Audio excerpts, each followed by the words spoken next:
Hello guys, welcome to another video. So, as you may have guessed with the thumbnail and the title, we have some information on a new hero. And got this a bit earlier, so I can share it with you guys.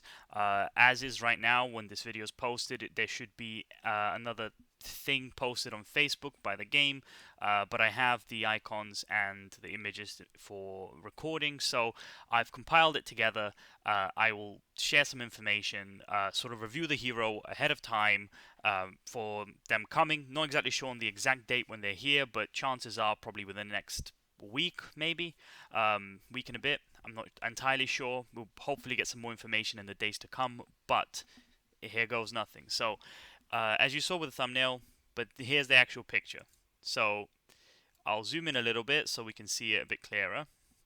So, we have sort of like a silhouette image here. We don't have anything that's concrete, like being able to see every detail of them, but as far as I can see so far, it's very likely to be undead. As you may also guess, with the dark trees and the tombstones in the background, the book with an eye, it's very designed to be undead. Now, in terms of this information, just judging off of this picture, you would maybe say it's either a priest or it's a mage. I wouldn't think it's like an assassin. It's not typical to the game's design. It's also unlikely to be a tank because you usually don't have tanks in this game, at least, that look like this. Unless, I mean, maybe because Katarina's not exactly. I mean, she's got armor and everything. So anyway, so we have a picture here. We also have the icons for the pictures. It looks to be a lot of soul-based stuff. These things that come out of the book here seem to also be coming through. I'm assuming this is an attack skill.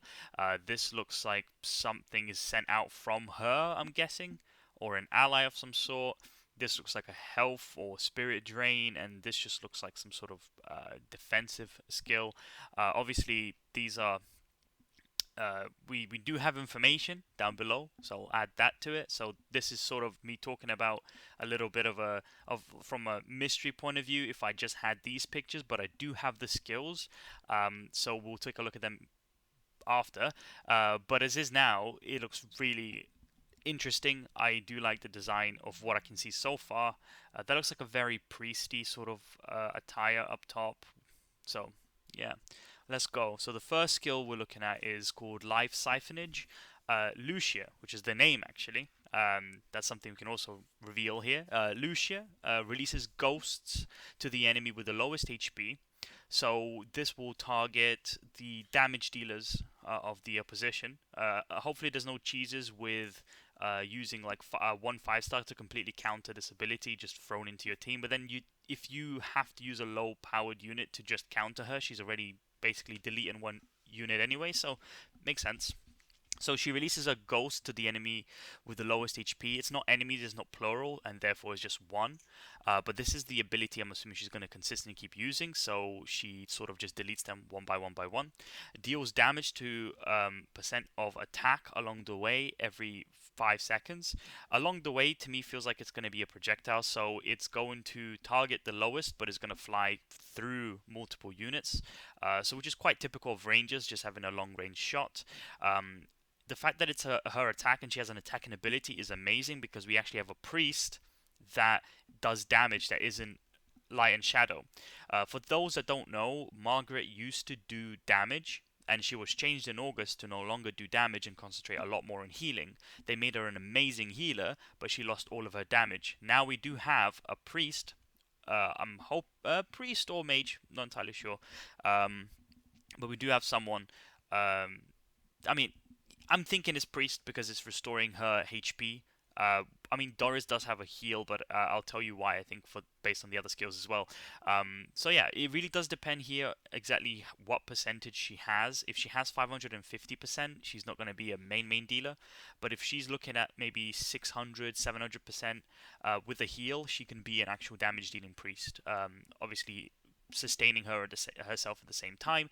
The one thing I don't like about essentially weak health characters restoring their own HP, it doesn't really matter because once they're targeted, they're dead anyway. Late in the campaign or many other places, they basically once they get targeted, they're dead. So I don't really care for a heal on them. If you have a main healer, they'll heal themselves, and as well as all the allies. If they are not a primary healer, you're gonna have to run them alongside another priest that is maybe sort of like a half healing, half support unit. Like, for example, Grigor does some healing. So, see what I mean? Like, you're gonna have to maybe run her with someone like Grigor or Waga to support the whole team, or Sinclair who does a secondary heal to actually do that, or units like Eric as a tank who can heal allies as well. The second skill we're looking at is called the Wanted Soul. Lucia marks the weakest of X nearest enemies. I'm assuming that for any of these X's, it represents the increased skill level. So if it's nearest enemies, I'm assuming level 1 skill will actually just do 1 and then maybe 2 and 3. So I'm hoping it's 3, or else it could be um, all of the enemies, for all we know. And if it is all the enemies, I think it may be broken. Increases the damage taken of the marked enemies by X percentage. Now, if that scales to a good percent, maybe 30% at the max rank, that would be an amazing ability. Attacking the marked enemies will also restore your allies' HP by Lucia's HP, so that would be amazing. I think you can use her as a primary heal based off this, as well as life siphonage. And the mark lasts for X seconds, so whenever she casts, enemies will then go ahead and, you know, get hit and restore health, and also they will increase the damage taken by them. If it's something that is quite decent, maybe like 20%, 30%, then it'll be really, really good.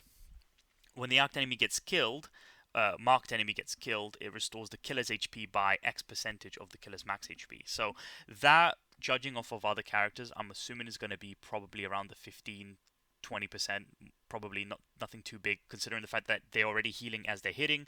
They're also healing as the killer, and she's also healing herself. So it looks like a lot of healing. This does mean that if these numbers are not high enough, she's going to be more of an early game, mid game hero, or part of a team of 5 with another unit there. It just really does depend on the percentages. And we have to find that out exactly how it scales. Hopefully, we get this information soon, but it's also good to know, obviously, now that the video is out. To see maybe if you have your wish list opening up, maybe worth for you to save and pick her up if she's good. I'm hoping we get a trial to actually test her out to see if she's worth going for. Next, Cursed Soul. X seconds after the battle starts. So this is, I don't know why the X seconds, because it feels like you don't want it to start 3 seconds later. But I guess it could be whoever's been targeted gets to get targeted with extra damage after. But you mark it with the lowest HP and increases the damage taken of the marked enemies by X% for X seconds. This is sort of working together with the Wanted Soul, so both of them have this damage increased thing. So it does feel like, obviously, if you have a team, you're likely to have the tank with the highest HP, who you don't want to be really destroying. Maybe you want to take out the backline, so she would be more focused on the carries. She could be really, really strong into units that are 10 stars. So when I did my video on the LS and keeping them at 10 star, obviously they will have one of the lowest HPs on the enemy team, as if all of them are 11s. So I can imagine that she'll be good into those kind of units. But generally should be focused on killing the assassins and the rangers. I can't remember who exactly has the lowest health. I think it's a mix between ranger and I mean, I'll find out in a second who typically has the lowest HP, but basically she's going to be able to delete those kind of units with the lowest HP. So this is pretty much what we have. Obviously, pause this, take a look, read it, see what you think about it. We're looking at the pictures here. It's generally, I like the colors, I like the design. I'm really interested to see how she actually looks. To me, it looks like a priest, sort of attired for a dark priest. Gives me some Margaret vibes, but I'll take a look here, now that we're sort of ending off the video, who does have the lowest HP. So I'll click on a random, let's just click on a mage, so 1700, sorry, 18,000 nearly, and then we click on Rigor, a little more, Rennie, less, Assassins, more, let's check Barley, right, so Barley's quite low. Diana, quite low. It just looks, yeah, it looks like it's gonna be a ranger deleter, right? Because priest seem to have more health, and 22,000. So it does seem to be a ranger deleter, because the Sulters and Yeah, mages. Yeah, ranger deleter. Yeah, it's a range. It's an anti-ranger comp unit who heals, helps the entire team.